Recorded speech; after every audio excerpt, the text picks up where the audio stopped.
కామాక్షి దగ్గర డబ్బులు కొట్టేసి గుణాకి డబ్బులు ఇస్తూ బాలుకి అడ్డంగా దొరికిపోయిన రోహిణి ట్విస్ట్ అదిరిపోయింది. హాయ్ ఫ్రెండ్స్, గుండె నిండా గుడిగంటల్లో ఏం జరగబోతుందో తెలుసుకోవాలనుకుంటే తప్పకుండా ఈ వీడియోని లైక్ చేయండి.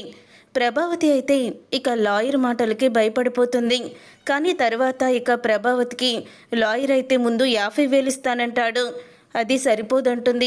1,00,000 అంటాడు. అది కూడా సరిపోదు అంటుంది. తర్వాత 2,00,000 అనేసరికి అప్పుడు ఇక కేసు వాపస్ తీసుకోవడానికి ఒప్పుకుంటుంది.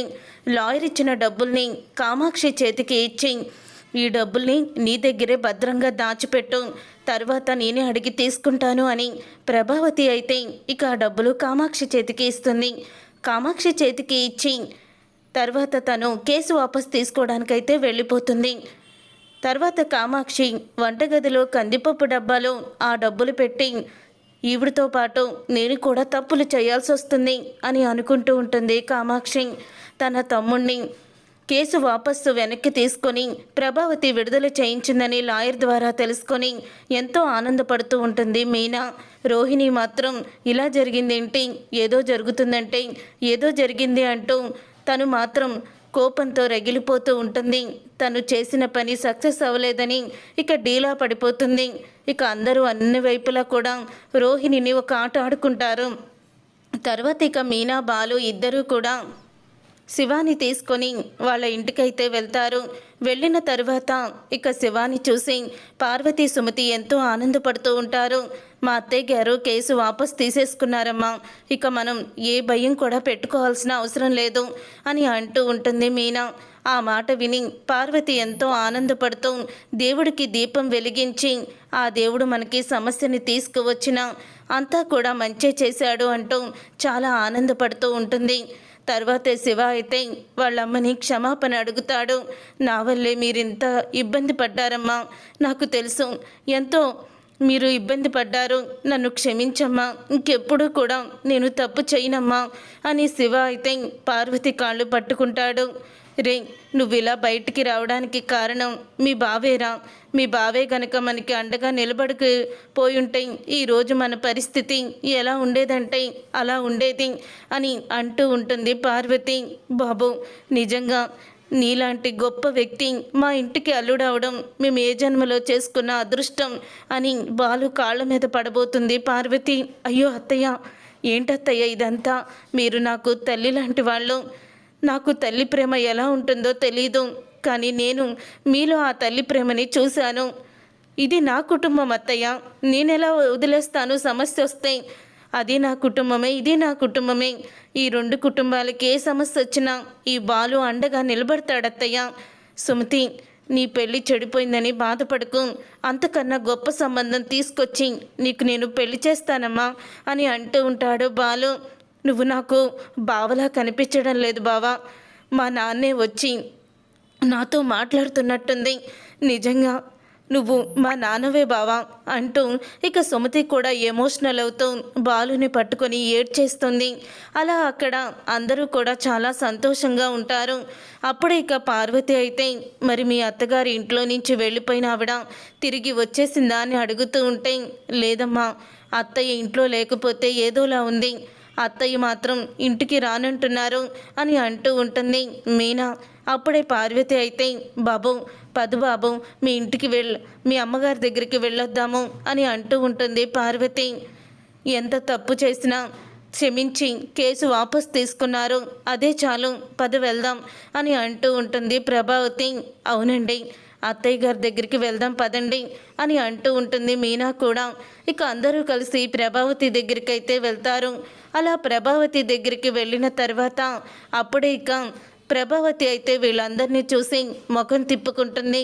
అప్పుడే ఇక పార్వతి అయితే, మీ రుణం ఎలా తీర్చుకోవాలో నాకు తెలియడం లేదు వదిన, నిజంగా మీరు చాలా గొప్పవాళ్ళు, మీ పట్ల నా కొడుకు చేసింది తప్పే, కానీ ఆ తప్పుని క్షమించి మీరు ఈరోజు కేసు వాపస్ తీసుకొని వీడి జీవితాన్ని నిలబెట్టారు, మీ రుణం ఎలా తీర్చుకోవాలో కూడా తెలియడం లేదు అని అంటూ ఉంటుంది పార్వతి. అదేంటి జాలితో మంచితనంతో కేసు వాపస్ తీసుకుందాం, 2 లక్షలు తీసుకుంది. పాపం ఈ విషయం తెలియక పార్వతి ఈవిడ్ని పైకెత్తేస్తుంది అని అనుకుంటూ ఉంటుంది పక్కనే ఉన్న కామాక్షి. అప్పుడే ఇక శివ అయితే, నన్ను క్షమించండి అత్తయ్య, మీ పట్ల నేను చాలా పెద్ద తప్పు చేశాను, నా వల్ల మీరు చాలా ఇబ్బంది పడ్డారు, నా జీవితాన్ని నిలబెట్టారు, కేసు వాపస్ తీసుకొని అని కాళ్ళ మీద పడి క్షమాపణ అడుగుతాడు శివ అయితే.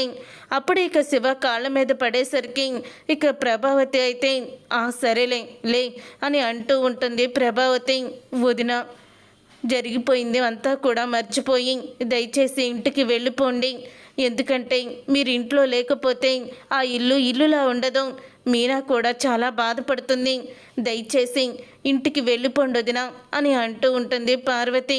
నేను మా ఇంటికి ఎప్పుడు వెళ్ళాలో ఎప్పుడు వెళ్ళకూడదు అంతా నాకు బాగా తెలుసు, నువ్వేమీ చెప్పాల్సిన అవసరం లేదు అని అంటూ ఉంటుంది ప్రభావతి అయితే.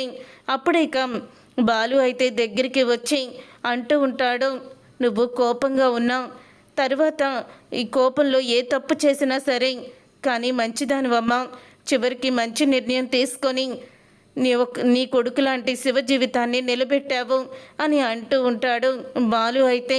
ఇక బాలు అలా చెయ్యి పట్టుకునేసరికి ప్రభావతిలో కూడా ఏదో తెలియని ఎమోషన్ అయితే కలుగుతుంది. ఆ తర్వాత ఇక బాలు మీనా అందరూ కూడా అక్కడి నుంచి వెళ్ళిపోతారు. ఇంతలో ఇక రోహిణి అయితే, అసలు అత్తయ్య కేసు ఎందుకు వాపస్ తీసుకున్నారో తెలుసుకోవాలి అని అనుకుంటూ ప్రభావతి దగ్గరికైతే వస్తుంది. అలా ప్రభావతి దగ్గరికి వచ్చినప్పుడు అప్పుడు ఇక కామాక్షి అయితే ప్రభావతితో అంటూ ఉంటుంది, చూసావా వీళ్ళు ఎంత పిచ్చివాళ్ళో, నువ్వేదో పెద్ద త్యాగమూర్తివని మంచితనంతో ఆ కేసు వాపస్ తీసుకున్నావేమో అనుకొని వీళ్ళు ఎంతలా పాపం మురిసిపోతున్నారో అని అంటూ ఉంటుంది కామాక్షి. అప్పుడు ఇక ఆ మాట విని కామాక్షి అని అనగానే, అవును దినా, ఆ లాయర్ దగ్గర నువ్వు 2 లక్షలు తీసుకొని కేసు వాపస్ తీసుకున్నావని పాపం ఈ వెర్రి వాళ్ళకి తెలియదు కదా, నీకు నాకు తప్ప 2 లక్షల గురించి తెలీదు, ఒకవేళ ఆ 2 లక్షల గురించి నువ్వు బయట పెడితే నిన్నే అంటారు, ముఖ్యంగా అన్నయ్య నిన్ను కొట్టేస్తాడు అని అంటూ ఉంటే ఆ మాట విని ఒక్కసారి షాక్ అయిపోతూ ఉంటుంది రోహిణి. షాక్ అయిపోతూ, అంటే అత్తయ్య 2 లక్షలు డబ్బులు తీసుకొని కేసు వాపస్ తీసుకున్నారన్నమాట, అంటే ఆ 2 లక్షల గురించి వీళ్ళు బయట పెట్టలేరు, ఆ 2 లక్షలు వీళ్ళిద్దరి మధ్య ఉంటాయి, ఇప్పుడు ఆ 2 లక్షలు నాకేమన్నా ఉపయోగపడతాయా అని అనుకుంటూ ఉంటుంది రోహిణి. అలా అనుకుంటూ ఉన్న రోహిణికి ఇక సైలెంట్లో పెట్టిన ఫోన్లో వైబ్రేషన్ వచ్చి గుణ ఫోన్ చేయడం చూస్తుంది. ఇక పక్కకు వెళ్తుంది. ఏంటి, డబ్బులు సిద్ధం చేశావా, రోజులు గడిచే కొద్దీ ఇతని ప్రాణాలు పైకి పోయేలా ఉన్నాయి అని అంటూ ఉంటాడు గుణ అయితే. నువ్వు తొందరగా డబ్బులు తీసుకురా, లేకపోతే తర్వాత సమస్య పెరిగిపోతుంది అని గుణ అయితే గడుకో చుట్టూ ఫోన్ చేసి ఇక రోహిణిని బెదిరిస్తూ ఉంటాడు. అప్పుడు ఇక రోహిణి అయితే ఏం చెయ్యాలి, కామాక్షి ఆంటీ ఆ 2 లక్షలు ఎక్కడ పెట్టారో అని అనుకుంటూ ఉంటుంది రోహిణి. అప్పుడు ఇక కామాక్షితో ప్రభావతి అయితే, అవును కామాక్షి, ఆ డబ్బులు జాగ్రత్తగా పెట్టావు కదా, మళ్ళీ అన్నయ్య గారిని చూశాడంటే ఇంత డబ్బు ఎక్కడి నుంచి వచ్చిందని నిన్ను అడుగుతాడు, అప్పుడు నువ్వు నిజం చెప్పేస్తే మా ఆయన సత్యానికి కూడా ఈ నిజం తెలిసిపోతుంది అని అంటూ ఉంటుంది ప్రభావతి. నువ్వేమీ భయపడాల్సిన అవసరం లేదు వదినా, నేను వంటగదిలో కందిపప్పు డబ్బాలో ఈ డబ్బులు పెట్టాను, ఎవ్వరికి కూడా తెలీదు అని అంటూ ఉంటుంది కామాక్షి అయితే. అప్పుడు ఇక కామాక్షి అన్న మాటలకి ఇక అంతా కూడా వినిపించుకొని ఇక రోహిణి అయితే లోపలికి వస్తుంది. అత్తయ్య అని అంటూ ఉంటే, ఏంటత్తయ్య మీరు శివ మీద పెట్టిన కేసుని వాపస్ తీసుకున్నారా అని అడుగుతూ ఉంటుంది రోహిణి. ఏం చేస్తాము, ఏదో ఆ కుటుంబం గురించి వాళ్ళ భవిష్యత్తు గురించి జాలిపడి మానవత్వంతో కేసు వాపస్ తీసుకున్నాను అని ప్రభావతి అయితే నటించేస్తూ ఉంటుంది. మీది మామూలు నటన కాదత్తయ్య, మీరు ఆస్కార్కి వెళ్ళాల్సిన వాళ్ళు జీవించేస్తున్నారుగా అని అనుకుంటూ ఉంటుంది రోహిణి. అప్పుడే, చూడండి అత్తయ్య, ఏదో జరగరాంది జరిగిపోయింది, మీరు మన ఇంటికి వచ్చేయండి, మావయ్య గారు కూడా మీ అత్తయ్య మొండిదే కానీ మంచిదేనమ్మా అంటూ మిమ్మల్ని పొగిడారు తెలుసా అని అంటూ ఉంటుంది రోహిణి. అవునా రోహిణి, అవునత్తయ్య, ఇప్పుడు మావయ్య వచ్చి పిలిస్తే మీరు అప్పుడు రాలేదు కదా, అందుకని మళ్ళీ పిలవకూడదని, మీ అంతట మీరే రావాలని, కానీ ఇంటికి రావాలని కోరుకుంటున్నారు. మీరు లేకపోతే ఇల్లు ఇల్లులా లేదని ఎంతో బాధపడ్డారు. అందుకని మీరు వచ్చేయండి అత్తయ్య, ఎవరి గురించో మీరు మీ ఇల్లు వదిలేసుకొని ఇక్కడ ఉండడం ఏంటి అని చెప్తూ ఉంటుంది రోహిణి. బాగా చెప్పావమ్మా అని అంటూ ఉంటుంది కామాక్షి. అయితే మీరు రెండత్తయ్య అని అంటూ ఉంటే, సరే నేను వస్తాను అని అనగానే అప్పుడే ఇంకా అంటూ ఉంటుంది, మీరు వెళ్ళండి, నేను ఫోన్ వస్తుంది మాట్లాడుకొని వస్తాను అని వెనకాలే అయితే అంటూ వస్తూ ఉంటుంది. వెనకాలే మాట్లాడుకుంటూ వస్తూ ఉంటుంది రోహిణి. అప్పుడు ఇక రోహిణి, కామాక్షి అలాగే ప్రభావతి ఇద్దరు కూడా బయటికి వెళ్ళడంతో ఇక రోహిణి ఇదే మంచి ఛాన్స్ అనుకుంటూ ఇక వంటగదిలోకి వెళ్ళి డబ్బాలన్నీ వెతుక్కుంటూ ఉండగా కందిపప్పు డబ్బా అయితే కనపడుతుంది. దాంట్లో ఉన్న డబ్బులు ఇక 2 లక్షలు అయితే తీసుకొని ఇక వెంటనే తన హ్యాండ్ బ్యాగ్లో పెట్టుకొని రోహిణి అయితే బయటికి వచ్చేస్తుంది. అత్తయ్య మీరు ఇంటికి వెళ్ళండి, నాకు పార్లర్లో పనుంది, నేను వెళ్ళొస్తాను అంటూ ఇక వెంటనే ప్రభావతి నీ వెళ్ళమని రోహిణి అయితే ఇక వెనక్కైతే గుణ దగ్గరికి బయలుదేరుతుంది. ఇక ప్రభావతి ఇంటికైతే వెళ్ళిపోతుంది. అలా ఇంటికి వెళ్ళిపోయిన తర్వాత ప్రభావతిని చూసి చాలా ఆనందపడుతూ ఉంటుంది. మీనా అయితే అత్తయ్య వచ్చేసారా, రెండత్తయ్య రండి అని అంటూ ఉంటుంది. నువ్వేంటే నన్ను నా ఇంట్లోకి ఆహ్వానించేది, పక్కకి తప్పుకో, అసలు నిన్ను చూస్తుంటే నాకు చిరాగ్గా ఉంది అని అంటూ ఉంటుంది ప్రభావతి. మీరు ఎన్ని మాటలన్నా నేను పడతాను అత్తయ్య, ఎందుకంటే మీరు ఎన్ని మాటలన్నా మీ మంచి మనసుతో కేసు వాపసు తీసుకున్నారు కదా అని అంటూ ఉంటుంది ప్రభావతితో. మీనా అయితే ఆ మాట విని ప్రభావతి దీనికి అసలు విషయం తెలిస్తే ఏమైపోతుందో అని మనసులో అనుకుంటూ ఉంటుంది. ఏంటి అప్పుడే వచ్చేసావు, 4 రోజులు కామాక్షి దగ్గర ఉండలేకపోయావా అని అంటూ ఉంటాడు సత్యం. నాకు తెలుసులేండి, నా గురించి మీరు ఎంత బాధపడుతున్నారో రోహిణి అంతా చెప్పింది, అందుకే వచ్చాను అని అంటూ ఉంటుంది ప్రభావతి. పిచ్చిదానా, రోహిణి నువ్వు రావాలని అబద్ధం చెప్పుంటుంది, నేను మాత్రం సంతోషంగా ఉన్నాను అని అంటూ ఉంటాడు సత్యం. మీరు ఆగండి మావయ్య, ఎందుకు అత్తయ్యని ఇంకా ఉడికిస్తారు? లేదత్తయ్య, మావయ్య నిజంగానే మీరు లేరని బాధపడ్డారు అని అంటూ ఉంటుంది మీనా. నాకు తెలిసి ఈ వీడియోని బయట పెట్టింది మాత్రం ఖచ్చితంగా గుణానే అనుకుంటున్నాను అని అంటూ ఉంటాడు శివ బాలుతో. గుణాకి వీడియో ఎలా వెళ్ళిందంటావో?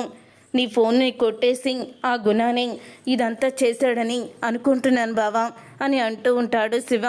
అయితే ఈ గుణాన్ని ఇదంతా చేస్తే ఆ గుణాన్ని నేను అస్సలు కూడా వదిలిపెట్టను అని అంటూ ఉంటాడు బాలు. అయితే వద్దు బావా, ఈ గొడవ ఇంతటితో వదిలేసాయి, అయిపోయింది కదా అని అంటూ ఉంటాడు శివ. అయితే ఇక ఈ గొడవ అయిపోలేదురా, ముందుంది, చెప్తాను వాళ్ళ సంగతి అని అంటూ ఉంటే ఆ మాట విని అప్పుడేక ఆ గుణాకి ఎలా బుద్ధి చెప్పాలో నాకు తెలుసు అని అంటూ బాలు అయితే ఇక గుణ దగ్గరికి అయితే బయలుదేరుతాడు.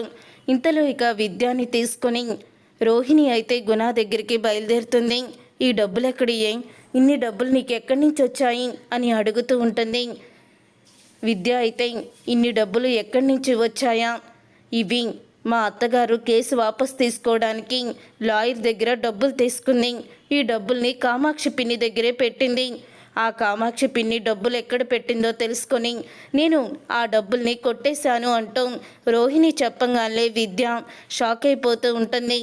నువ్వు గనక ఆ రోజు ఆ ఫోన్ని గుణాకి ఇచ్చుండకపోతే నీకు ఈ పరిస్థితి వచ్చేది కాదే అని అంటూ ఉంటుంది.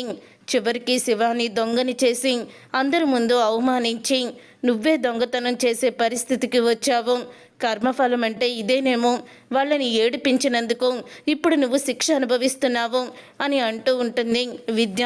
ఏంటి నువ్వు పెద్ద పెద్ద డైలాగులు కొడతావేంటి? అసలు నువ్వు నా తరపున మాట్లాడుతున్నావా, వాళ్ళ తరపున మాట్లాడుతున్నావా అని అడుగుతూ ఉంటుంది రోహిణి. మరేంటి ఆ గుణాగాడితో చేతులు కలిపావు, చివరికి వాడు నీకు ఇప్పుడు చుక్కలు చూపిస్తున్నాడు, ఇప్పుడు వాడు అడిగినంత డబ్బు ఇవ్వాల్సిందే, లేకపోతే వాడు ఈ గుట్టంతా కూడా బయట పెడతాడు అని అంటూ ఉంటుంది విద్య. ఈ 2 లక్షలతో సరిపెట్టేస్తే పర్వాలేదు, కానీ వాడు ఇంకా డబ్బులు అడిగితే ఇంకెక్కడి నుంచి తీసుకొస్తావు, ఎక్కడ దొంగతనం చేస్తావు రోజు రోజుకి నీ అబద్ధాలకి నీ మోసాలకి నేను కూడా నీ పాపంలో పాలు పంచుకుంటున్నాను కదే అని అంటూ ఉంటుంది విద్య. ప్రాణ స్నేహితులైన పాపానికి నీకు సహాయం చేయక తప్పడం లేదు అని అంటూ ఉండగా ఇక ఏం చెయ్యలేక రోహిణి మౌనంగా ఉంటుంది. అప్పుడే తర్వాత ఇక వెళ్తూ ఉంటాడు. ఇక వెంటనే బాలు అయితే గుణ దగ్గరికి బయలుదేరుతాడు. అలాగే రోహిణి అయితే ముందు గుణ దగ్గరికి వెళ్తుంది. అప్పుడే గుణ అయితే అడిగిన 2 లక్షలు తీసుకొచ్చావా అని అడుగుతూ ఉంటాడు. తీసుకొచ్చాను అని అంటూ ఉంటుంది రోహిణి. నేను ఇక ఇంతకు మించి డబ్బులు ఇవ్వలేను అని అంటూ కూడా చెప్తూ ఉంటుంది. అవసరం లేదులే, ఈ 2 లక్షలు సరిపోతాయి అని గుణ అయితే అంటూ ఉంటాడు. ముందు ఆ దినేష్ని నువ్వు వైద్యానికి కేరళ పంపించు అని అనగానే అప్పుడు అక్కడికి వస్తాడు బాలు. ఇక బాలు వచ్చిన తర్వాత రోహిణి విద్య ఇద్దరూ కూడా గుణతో మాట్లాడడం అంతా కూడా చూస్తూ ఉంటారు. అప్పుడే బాలుకి షాక్ అయిపోతాం. అసలు ఈ రోహిణి ఈ విద్య ఏంటి ఈ గుణతో మాట్లాడుతున్నారు అని చాటుగా వాళ్ళ మాటలు వింటూ ఉంటాడు. చూడు, శివ వీడియోని బయటపెట్టి ఆ శివని నువ్వు అరెస్ట్ చేయించి మీనా బాలు మీద కక్ష తీర్చుకోవాలని నా చేత బాలు ఫోన్ని కొట్టించేసి ఆ వీడియోని వైరల్ చేశావు. కానీ ఇప్పుడు ఆ శివ కేసు నుంచి బయటికి వచ్చేశాడు అని అంటూ ఉంటుంది రోహిణి. ఒక్కసారి గుణ షాక్ అయిపోతాం. ఏంటి, కేసు నుంచి బయటికి వచ్చేశాడా? అలా ఎలా వచ్చేశాడు అని అడుగుతూ ఉంటే అవును వచ్చేశాడు. వాడు ఎలా వచ్చాడో కూడా తెలియడం లేదు. మా అత్తగారు ముందులో మీనా బాలు ఇంట్లో నుంచి వెళ్ళిపోతే తప్ప నేను ఇంటికి తిరిగి రాను, కేసు వాపస్ తీసుకోను, వాడు జైలుకి వెళ్ళిపోవాల్సిందే అని చెప్పింది. కానీ సడన్గా తను ఈ నిర్ణయాన్ని ఎలా మార్చుకుందో ఎందుకు మార్చుకుందో కూడా తెలియడం లేదు అని అంటూ ఉంటుంది రోహిణి. దీని ద్వారా ఈ వీడియో బయట పెట్టడంతో ఆ శివగాడు నా దారికి వస్తాడు, ఆ బాలు మీనా ఇంట్లో నుంచి వెళ్ళిపోయి సమస్యలతో బాధపడతారు అని నేను అనుకొని నేను కూడా ఎన్నో ఊహించుకున్నాను. అయినా ఇంత సింపుల్గా మీ అత్తగారు అలా ఎలాగా బయట కేసు వాపస్ తీసుకుంది అని అంటూ ఉంటే ఎందుకు కేసు వాపస్ తీసుకుంది? ఆవిడ గారు 2 లక్షల డబ్బులు తీసుకొని కేసు వాపస్ తీసుకుంది. ఆ కథ వేరే ఉందిలే. నువ్వు మాత్రం ఆ దినేష్ గారిని హాస్పిటల్కి తీసుకువెళ్ళు అని అంటూ ఉంటుంది రోహిణి. నీకు నేను 2 లక్షలు తీసుకొచ్చాను, ఈ 2 లక్షలు మాత్రం నువ్వు సరిపెట్టుకో, నా దగ్గర 1 రూపాయి కూడా లేదు అని అంటూ ఉంటుంది రోహిణి. అమ్మ పార్లలమ్మ, నువ్వు ఎంత మోసం చేశావు, రా ఇంటికి రా, మా అమ్మ చేత నిన్ను బయటికి గెంటించేస్తాను. నన్ను నా భార్యని ఇంట్లో నుంచి బయటికి గెంటించేయాలని ఈ గుణతో చేతులు కలిపి నువ్వింత పని చేస్తావా? ఇప్పుడు నిన్ను నేను ఎలా బయటికి పంపిస్తానో చూడు అని అనుకుంటూ ఉంటాడు బాలు. తర్వాత బాలు అయితే ఇంటికి వెళ్తాడు. ఇంటికి వెళ్ళిన తర్వాత అప్పుడు మీనాకి వీడియో చూపిస్తాడు. వీడియో చూసి మీనా షాక్ అయిపోతూ ఉంటుంది. ఇది ఖచ్చితంగా అత్తయ్యకి చూపించాల్సిందే అండి, తన కోడలు ఎంతో పెద్ద ఉత్తమురాలని అత్తయ్య అనుకుంటున్నారు కదా, ఖచ్చితంగా ఈ వీడియోని మనం బయట పెట్టాలి అని అంటూ ఉంటుంది మీనా. అప్పుడే అత్తయ్య మీ కోడలు ఎంతో గొప్పది, కోటీశ్వరాలు అని తెగ గొప్పలు పోతూ ఉంటారు కదా, చూడండి మా తమ్ముడు 1,00,000 రూపాయలు కొట్టేసినందుకే మీరు ఇలాగా కోపాన్ని చూపించి నన్ను బయటికి వెళ్ళిపోమన్నారు కదా, మరి మీ కోడలు చూడండి ఏం చేసిందో అని వీడియోని చూపిస్తుంది. ఆ వీడియోలో రోహిణి 2 లక్షలు ఇవ్వడం అంతా కూడా గమనించిన ప్రభావతి షాక్ అయిపోతూ ఉంటుంది. ఈ రోహిణి ఎందుకు ఆ గుణగాడికి ఫోను ఇచ్చింది, డబ్బులు ఇచ్చింది? ఆ దినేష్ ఎవరు? ఆ దినేష్ వీళ్ళ ఫ్రెండ్ అని చెప్పింది కదా అని షాక్ అయిపోతూ ఉంటుంది ప్రభావతి. ఇంతలో కామాక్షి కందిపప్పు డబ్బాలో డబ్బులు లేవని తెలుసుకొని వెంటనే ప్రభావతికి ఫోన్ చేస్తుంది.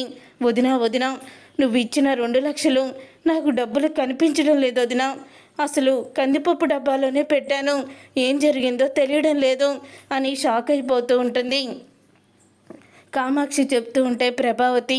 అప్పుడే ప్రభావతి అయితే సరే నేను చూసుకుంటాను, ఫోన్ పెట్టేసేయ్ అని అంటూ ఉంటే అంటే మమ్మల్ని బయటికి పంపించి రోహిణి ఫోన్ వస్తుందని లోపలే ఉండిపోయింది. ఆ రోహిణి మా మాటలు విని తను వంటగదిలోకి వెళ్ళి ఆ డబ్బులన్నీ కూడా తీసుకుందాం, లేకపోతే ఇప్పటికిప్పుడు అసలు రోహిణికి 2 లక్షలు ఎలా వస్తాయి అని అనుకుంటూ ఉంటుంది ప్రభావతి. అప్పుడే ఇక ప్రభావతి ఆలోచిస్తూ ఉంటుంది, ఇప్పుడు రోహిణిని ఏమని అడగాలి, ఆ 2 లక్షలు ఎక్కడి నుంచి వచ్చాయంటే ఇప్పుడు లాయర్ దగ్గర డబ్బులు తీసుకొని నేనే ఆ కేసు వాపస్ తీసుకున్నానని బయట పెడుతుంది. వీళ్ళందరి ముందు కూడా నేను ఏమీ కూడా మాట్లాడలేను, ఇప్పుడు ఏం చెయ్యాలి అని ఆందోళన పడుతూ ఉంటుంది ప్రభావతి. అయితే చూసారుగా ఫ్రెండ్స్, మొత్తానికి రోహిణి బండారం అయితే ప్రభావతి ఇలా తెలుసుకోబోతుంది. మరి ఇలాగే జరగాలని మీరైతే కోరుకుంటున్నారా? అయితే వీడియోని తప్పకుండా లైక్ చేయండి. మీరు చేసే ఒక్క లైక్ మాకు ఎంతో సపోర్ట్ని, మోటివేషన్ని ఇస్తుంది.